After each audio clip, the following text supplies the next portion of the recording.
11.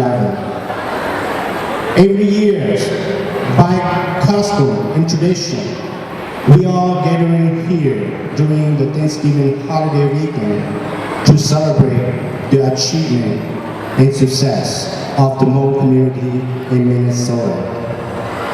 We recognize those who support us and those who make progress within our community in the past year. The years of 2010 have been a challenge year for the Hmong community. The economy's downturn, the home foreclosure, the injustice of only case, and the Hmong political refugee crisis in Thailand have played a tremendous emotional effect in the Hmong community.